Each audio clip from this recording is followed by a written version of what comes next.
చేశారు. కాంగ్రెస్ పార్టీలో ఉన్న చాలా మంది మీద కూడా చేశారు. సార్ పేరు వచ్చింది కాబట్టి ఇప్పుడు ఎప్పుడైతే ఈయన్ని సస్పెండ్ చేశారో అప్పటి నుంచి కూడా కొన్ని కామెంట్స్ వినిపిస్తున్నాయి. గతంలో కోమటిరెడ్డి వెంకటరెడ్డి స్వయంగా ఏఐసిసి మీద కూడా కొన్ని ఆరోపణలు చేశారు. ఇక్కడ పిసిసి చీఫ్ డబ్బులు ఇస్తే పిసిసి చీఫ్ పదవి రేవంత్ రెడ్డి కొనుక్కున్నారనేటువంటి కామెంట్స్. అంత తీవ్రమైనటువంటి ఆరోపణలు ఇటు రేవంత్ రెడ్డి మీద అటు పార్టీ మీద చేసినా కూడా యాక్షన్ తీసుకోలేదు. కానీ ఇప్పుడు మల్లన్న మీద ఏ రకంగా యాక్షన్ తీసుకుంటారనే క్వశ్చన్స్ కొంతమంది వస్తాయి. డెఫినెట్ గా మీరు చెప్పిన క్వశ్చన్స్ అన్ని కూడా వస్తాయి. రెడ్డిస్ లేదా అగ్రవర్ణాల వాళ్ళు కామెంట్ చేసినప్పుడు తీసుకోలేని యాక్షన్ ఇప్పుడు ఎందుకు తీసుకుంటున్నారన్న క్వశ్చన్ డెఫినెట్ గా వస్తుంది. దానికే కాంగ్రెస్ పార్టీ నేతలు సమాధానం చెప్పాల్సి ఉంటుంది. ఇప్పుడు ఎగ్జాంపుల్, క్రమశిక్షణ కమిటీ చైర్మన్ ఎవరు?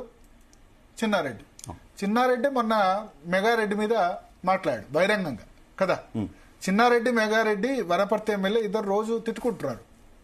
సో క్రమశిక్షణ కమిటీ చైర్మన్ అక్కడ తోటి పార్టీ శాసనసభ్యుడి మీద వాళ్ళిద్దరు తిట్టుకుంటున్న పరిస్థితి.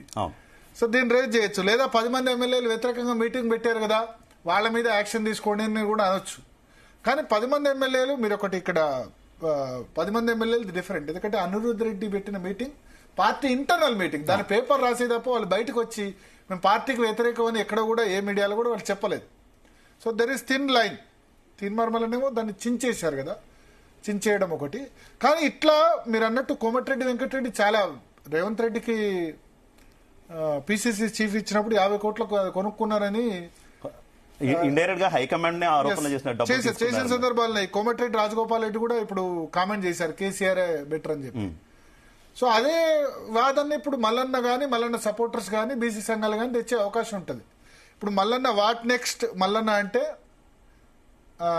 నేను మాట్లాడాను